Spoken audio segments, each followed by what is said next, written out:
Welcome back to another Blacktown Premier League podcast clip. This time it's Quakers Hill Juniors for the first time in 2024. We'll chat to their coach, some of their players, see how they're looking, and talk all things Ryan Dimmick Cup. Enjoy. Even though it's not necessarily your club's sort of centred event, what does the Ryan Dimmick Memorial Cup mean for you guys, especially knowing it's going to be a match of the round this weekend? Yeah, thanks for having us as well, Mark, and appreciate you obviously coming down to Quakers Hill Park. But in terms of the occasion, I think that the biggest thing is obviously remembering a great young man that was taken way too early. A lot of us, when the cup first started, we knew him personally.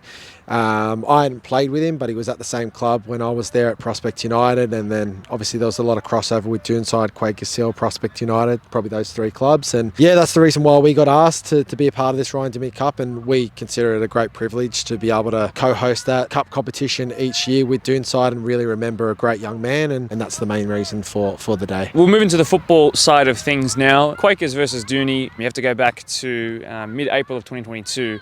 You guys humbled them 5-0 at Glendinning, actually. I believe that might have been the George Panay game. I'm not 100% sure it was. So, look, we know from the first episode that their team is pretty similar to last year. So, what can you speak about in terms of how they play and what makes them such a difficult opposition to take on? Oh, thanks again. So, I think, one thing, the times where I've played them, they're quite competitive, very strong, very athletic. Obviously, their midfield, who we all know are probably one of their strongest suits.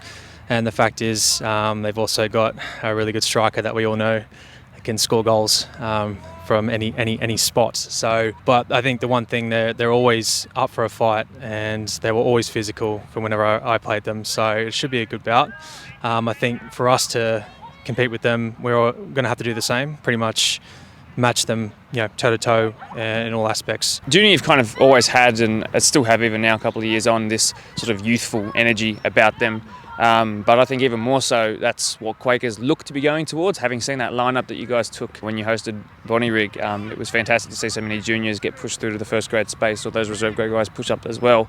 So off the back of that, considering where the team is at right now and the long-term goals of the team, what are the expectations for 2024? The biggest thing for us is to not put expectations on ourselves and take one game at a time. I know it's such a cliche to say, but I think that the biggest thing for us, and probably the back end of last year, and I've really lent into it with a pretty new playing group and roster, is trust the process.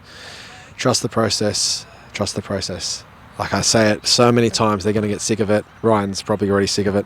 But it's the mantra that we're going to have to take into this. We're playing a very different system to what we played last year. We've got very different players. That youth will come through even more throughout the squad, I can tell you that much. The lineup that we probably had with Bonnyrigg isn't what you'll see in the match of the round, for a fair amount of it, actually, to be honest.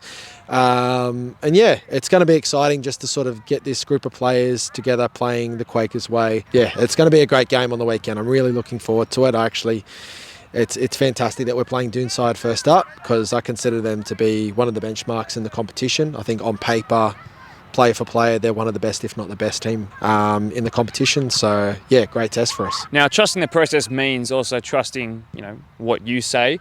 And I know that you've placed big emphasis on the impact of this guy standing in between us here. So, Ryan, I go to you with a question that, like I told you, I've tried to word it as carefully as possible. Being the most experienced football head out there, how important is your role this year in nurturing some young talent? Yeah, I'm not well known in obviously the competition. I've only played here for a couple of years, but knowing what the boys from previous years did, the likes of Coe and Jono, and what they did for their the young kids coming through, they nurtured them and encouraged them, and I think that's what I'm here to do, is to do the same. So we got some really good young guys that have been on the periphery and pushing into first grade and helping out where needed, and they're now ready to sort of push into this kind of league, and that's basically what I'm here to do, is just to help them through that process, and I'll do it any way I can. Jules, just a final sort of statement to wrap up this interview segment. What's your prediction heading into this weekend? Both 11s will be up for the fight. It's always a very physical battle, and the players know that. Like Ryan said, I'll echo those comments. We have to match them physically, as hard as that is, because they are a very physical team and very fit team. But if we do that, we earn the right to play our football, and I believe that if we play our football, we'll give ourselves every chance of a result. So yeah, let's see what the weekend brings. First game of the PL1 season, first match of the round of the Premier League season as a whole, and the first opportunity to have a game against some old familiar faces as well. Guys, thanks very much for having us. Having us here at your ground. Really do appreciate your time as well, and congratulations on your podcast debut. This is a big moment for you. Thank you. Well done.